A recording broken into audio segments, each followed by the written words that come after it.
Being asked to lead this online service has highlighted for me the impact that COVID-19 has had on our patterns of worship. Instead of being able to meet Sunday by Sunday, we've been locked out of our church buildings some weeks, and the rest of the time we've been having to decide whether to take the risk of infection that even attending a shortened service in masks may involve. And only those of us who have computers of some kind have been able to tune into online services like this one. Whatever long-term effects all this may have on the numbers of people sharing in services of worship week by week, it gives us a good reason for thinking about why we should do this. And the story in today's appointed Gospel reading about Simeon's and Anna's encounter with Jesus when they were worshipping in their main church, the Jewish temple, is a good place to start. That's especially so if we link it to the other two times in Jesus' life when Luke's Gospel tells us that he visited that temple, one when he was 12 and one when he was probably in his early 30s. I'm grateful to the Iona community for opening my eyes to that link through a song from them that focuses on it. We begin with Jesus' first time in the temple, the time that we've already heard and sung about. Although Jesus was only a little baby on that first visit, seeing him there opened the minds of two old people, Anna and Simeon, to new insights, in particular insight into the good news he was to bring, of which Simeon said, "My eyes have seen your salvation, a light for revelation to the Gentiles and for glory to your people Israel." In our church too, we can meet Jesus and receive new insights from him through hymns, prayers, readings and sermons, and through each other as we share our hopes and fears, our doubts and convictions, and our love. And as I am within 2 months of being 90, I'd like to think that, like Simeon and Anna, we're never too old to receive new insights. I remember a service in Woodstock when Michael Skinner was still ministering there. He said then that our faith that God had created the universe and all kinds of living things did not mean having to believe that this only took 6 days of 24 hours. After that service, someone who was in her late 80s at the time and is now no longer with us said, "I never realised that before. Wasn't I silly?" Her ability to accept a new insight in her late 80s was actually the opposite of silly. She, like Anna and Simeon, reminded us to be open to what's new, to welcome new insights, however old we are, and however old those who have new insights to share with us are. So much for the experiences of those who met Jesus on his first visit to the temple.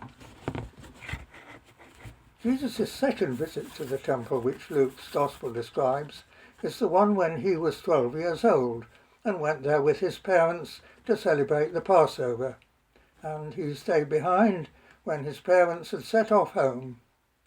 When they went back to look for him, they found him in the temple, sitting among the teachers, listening to them and asking them questions. And when Jesus' parents told him of the anxiety he had caused them, he said, "Did you not know that I was bound to be in my Father's house?" What does this story say to us about the experiences we may have when we go to church?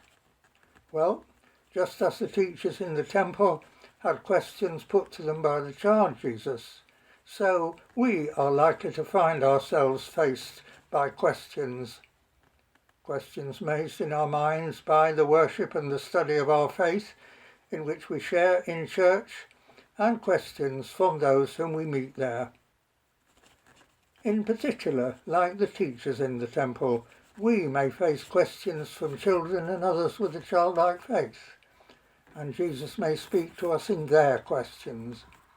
I know that my wife Anne, who's one of our junior church leaders at Woodstock, has found her own faith being challenged and so helped to develop by the questions that our young people have asked her. That's how it must have been for the teachers who met the child Jesus on his second visit to the temple. The third of Jesus' times of visiting the temple, which Luke's Gospel describes, began on the first Palm Sunday. Luke says that after Jesus had ridden into Jerusalem on a donkey, he went into the temple and began to turn out those who were selling things there.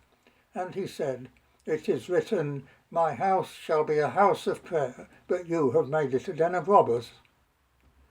The temple authorities were robbing the pilgrims who came there to pray by charging them highly inflated prices both for the animals and birds that they were expected to sacrifice and for the currency that they needed to pay the temple tax that they were charged. The profits those authorities could make from the people who came to worship mattered more to them than the people themselves did.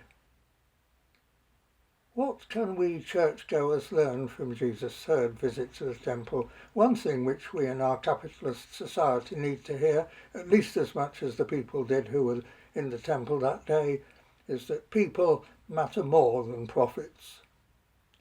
And more generally, that story of Jesus challenging those in the temple by witnessing to the importance of people reminds us that it's often when we're together physically or online for church worship that the teaching and example of Jesus will challenge us. So, to sum up, it's often when we're worshipping in church, physically or virtually, that Jesus comes to us, just as he came to those in the temple on the 3 occasions we've been remembering. He came and comes to challenge us and our priorities, not just by his own words and example as he did on his third visit to the temple, but also by the words and examples of the other people we meet at church, including both those who are young, as Jesus himself was on his second visit to the temple, and those who are old, as Anna and Simeon were at Jesus' first temple visit. May God help us to know when Jesus is challenging us through the written word, through other people and in other ways, both in church and out of it. And when Jesus does challenge us, may we listen and respond, and so reflect more brightly in our own lives that light for revelation to the Gentiles and for glory to your people Israel, of which old Simeon spoke. Amen.